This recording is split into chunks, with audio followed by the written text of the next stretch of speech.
Hello and welcome to my channel, The Phenomenal English with Swimmen. I'm Swimmen here today with a wonderful lesson for who want to speak, advanced level English. So here, this lesson is going to be very useful and important. See, so today the lesson is about how to form big sentences while speaking. So many people complain that they can't form large sentences while speaking. They can speak a fair bit, but definitely while speaking they fail to form big sentences, and they get confused. Thing is, while we make big sentences while speaking, the thing we use are called linkers. We actually join sentences with the help of linkers or joiners, right? They're also known as conjunction grammatically. Anyway, so we're just talking about the linker part, and how to join two sentences or more than that just to form big sentences while speaking. So the main linkers we use are actually four types: adders, causer, contraster, compare. Right? So we have adder, causer, contraster, compare. Four types of linkers. So adder is normally used when we join two same kind of things. Two same kind of things are joined by adders. Let's say he is going to market, and from there he will go to shopping mall, right? So you can use adder here. Same kind of thing. Causer is when there is a reason kind of thing, reasoning out, or cause effect kind of thing, right? Let's say I'm saying I am very sick today, I won't go to office. This kind of sentence we use causer.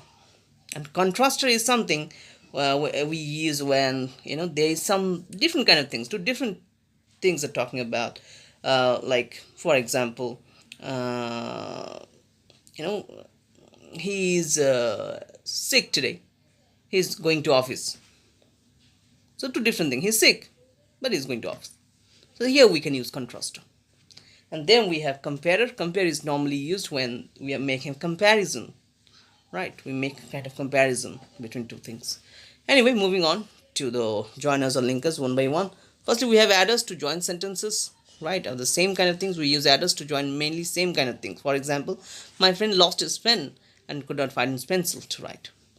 He lost his pen, he lost his pencil.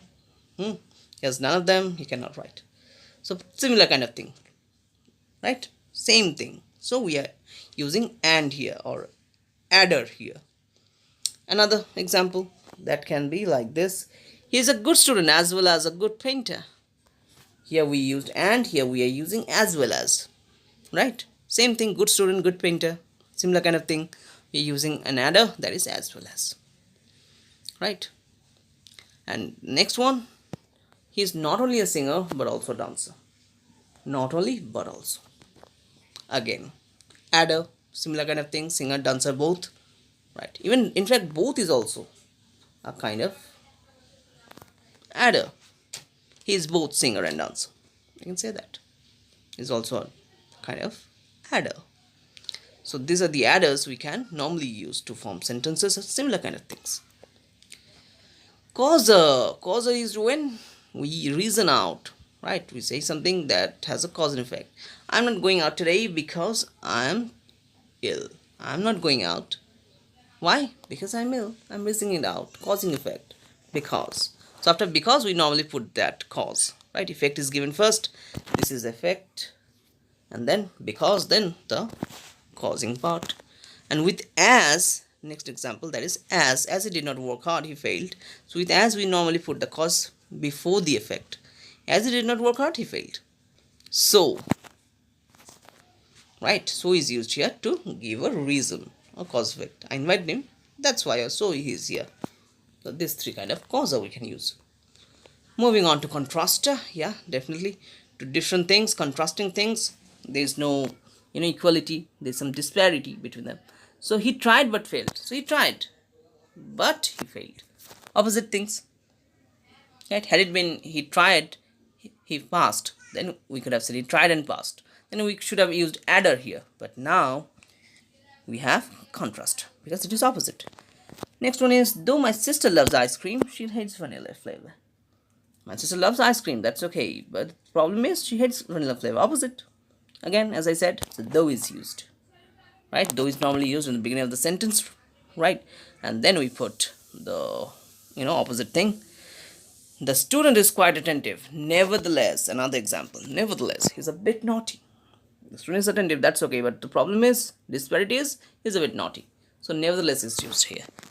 These are the three kind of contraster you can use to form big sentences. Moving on to the comparator. Comparator is normally when we make comparison between two things. The two brothers are equally talented. Two brothers are talented and the talent is equal. So we say equally. Right? That's how it is. We say equally. Next is, I'm mad about cricket. Likewise, my father is. Likewise. My father is mad about cricket. I'm equally mad about cricket. That's how it is. Likewise. And next one is, wind can blow. Similarly, fire can burn. Wind blows, we know. Fire burns. The similar fashion. So these are the comparators you can use, and these are the normal joiners or linkers you can use to form big sentence. I hope it will be very useful to you. Use them, make more sentences. As an example, write in the comment section, right? And next lesson will be coming very shortly. Till then, stay blessed, keep learning, keep speaking. All the best.